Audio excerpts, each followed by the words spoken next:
Welcome to the Deep Dive, your shortcut to being genuinely well-informed. Today, we're really digging into positioning. We've got a fantastic real-world example that's super insightful and practical, too. Yeah, exactly.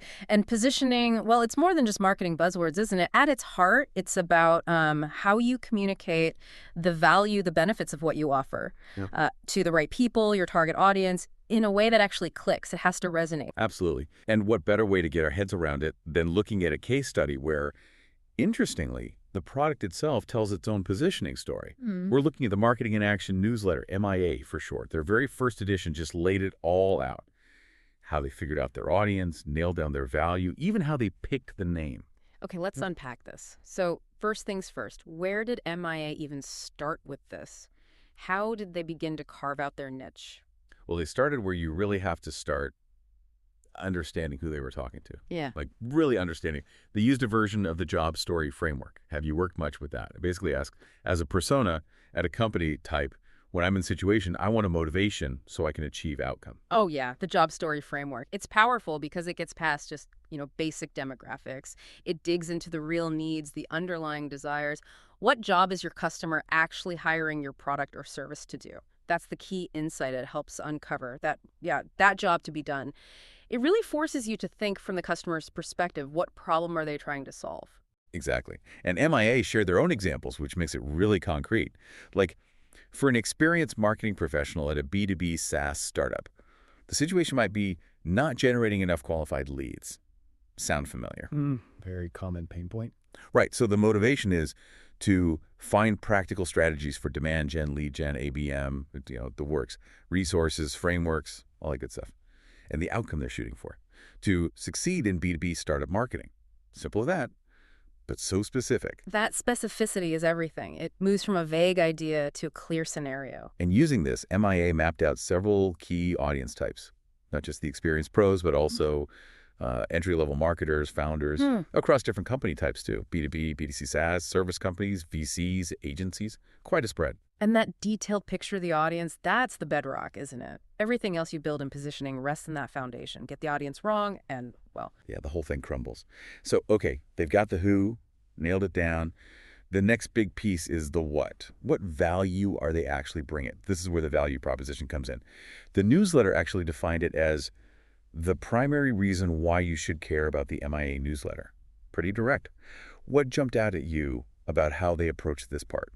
Well, it's all about clearly spelling out how you help that specific audience get their desired outcome in their specific situation, connecting it back, It's fundamentally about solving their problem or meeting their need. It's a shift from saying, here's our cool product, to here's how we help you. And you see that shift in how MIA tailored the value prop for different segments. For those experienced marketers, it was about practical strategies, resources, templates, frameworks to help you succeed. Right, very action-oriented tools they can use immediately. Exactly. But for founders, slightly different angle. It was more about marketing examples, use cases, and insights to drive bottom-line revenue growth. Makes sense.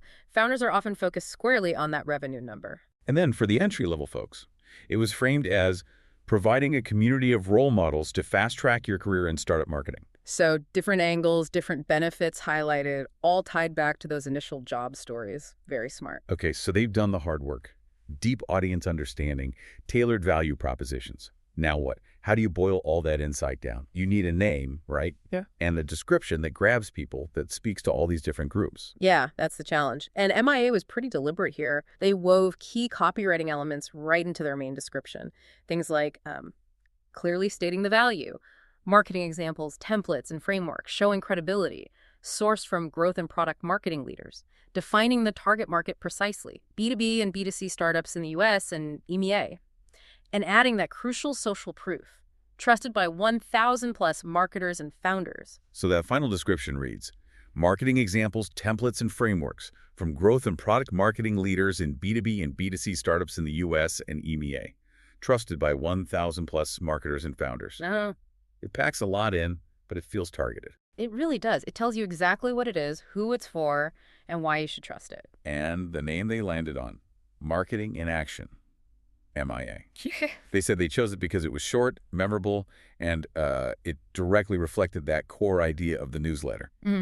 going beyond marketing theories and putting it into action. It connects right back to the value prop. Makes perfect sense. And there was that little nugget in there, too. The author mentioned writing the newsletter for myself. Ah, yeah, I caught that too. It sounds simple, but think about it. If you're writing for yourself, assuming you are part of that target audience, it makes it so much easier to stay authentic, to really understand the needs. It's like an empathy hack. That's a great way to put it, an empathy hack. It grounds everything. So looking back at this whole MIA process, there are some really clear takeaways for anyone trying to position something, wouldn't you say? Definitely. Like number one, really define that ideal audience. Use something like the job story framework to get beyond the surface level. Understand the job to be done. Crucial first step. 2, spell out the benefits. How do you actually help? Address those pain points, those desired outcomes you uncovered. Be explicit about the value. 3, tailor your message. Different segments need slightly different angles. Speak their language. One size rarely fits all. 4, write a compelling description. Hit those key points. Value, credibility, target market, social proof. Make it easy for people to understand why they should care. 5, choose a name that works. Concise, memorable, and reflects that core value. The name matters. And finally, 6, Yeah. always align what you offer, your content, with those audience needs you defined upfront. Stay relevant. It's an ongoing process, that alignment. And, these takeaways, this isn't just for newsletters. Absolutely not. These are fundamental principles. Launching a product, a service, even positioning yourself, your personal brand, it all comes back to this. It really does. What a fascinating look at positioning in practice. It shows just how much thought, how much strategy really goes into communicating value effectively. I definitely learned A few things. Me too. And it sparks a bigger thought, doesn't it? We talked about how understanding the audience shapes the marketing, but how might truly getting your audience, really articulating that value, how might that actually reshape the product itself, making it inherently better, more valuable right from the start? That's a deep one.